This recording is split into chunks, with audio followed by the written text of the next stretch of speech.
Welcome to the 290 Moe podcast. I appreciate your time. If you could, introduce yourself for my viewers and listeners. My name is Only1Brielle, the hottest bitch in Chicago. These hoes ain't fucking with me. My Instagram, you can find me on Instagram at Only1Brielle with 2 underscores. You can find me on Twitter at Only1Brielle1. And you can find me on Facebook as Brielle. Or you can Google me. Okay. Appreciate that intro. So what goes into being the baddest bitch? Oh, it's a lot.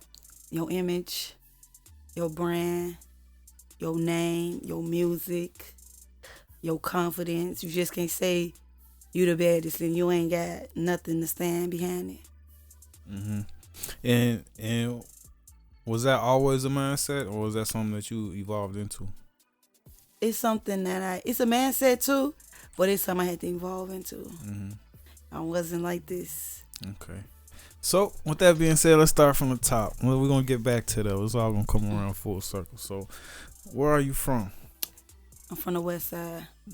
290, dead or alive. And if you don't mind, I just want to talk about your childhood for a little bit. So, how was your childhood overall? If you had to, I think my childhood was good. Like, I had a little bit of responsibility earlier, but it was very closed off to the world. I would say, like, it was very closed off. Like, we weren't allowed to be out a lot. So when as I became an adult, I started to see more that I didn't know when I was younger. But I think my childhood was good.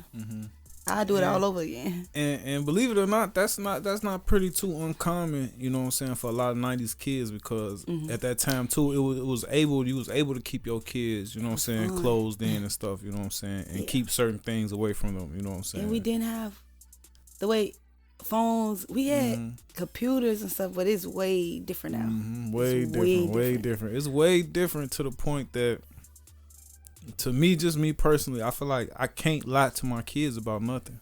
Yeah, because all they could do is search it.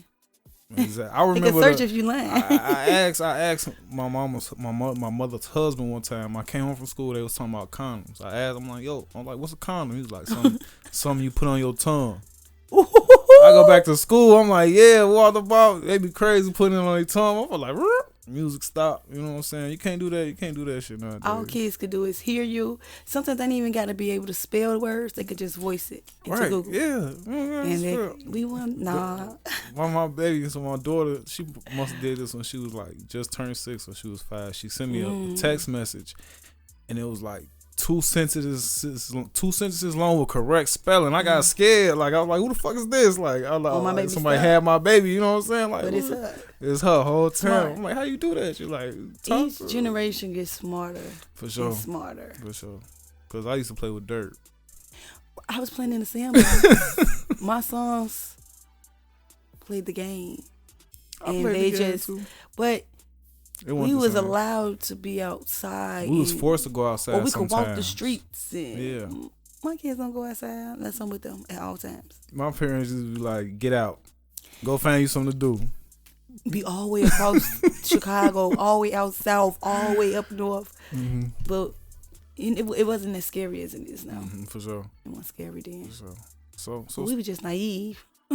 No, I don't think it was so scary. Because stuff was still going on in the world. Going on. It was just a different time. Just as for example, like the crime and the gangs and the shooting and stuff. Like, I remember being told it's time for y'all to go in the house about me too. About older dudes, like, hey, something. We didn't know what time it was, but we knew we had to get in because it's serious. Yeah, I'm sure they like it's time. You might hear some shit, but people don't. It ain't even. People don't even do that no more. Whatever they feel like they want to do it, they do it with whoever around. And then was the older guys, and it's like now the younger guys is the ones that's doing it. That's doing it. The younger guys are the ones that's doing it now. No respect. That's what it is. So, still talking about being young and stuff. What was your aspirations as a youngin? What did you want to be? A veterinarian? Did you want to be a ballerina when you was growing up? I wanted to be a ballerina. When they told you could be anything you want to be, what did you want to be? I wanted to be a lot of things at different times in my childhood. My first dream was to be a ballerina. But wow, I was trying to be sarcastic. No, that was my first dream. That's dope. But it was just a dream to me. But as I got older, music came into play. Mm-hmm. My stepdaddy was a DJ, so we always got to hear a lot of music. And I joined a rap group when I was 14. And that's when I knew I could rap. Well, that's when I knew I could write. Because I couldn't rap then because I used to be scared to... Mm-hmm. I used to whisper in people's ears.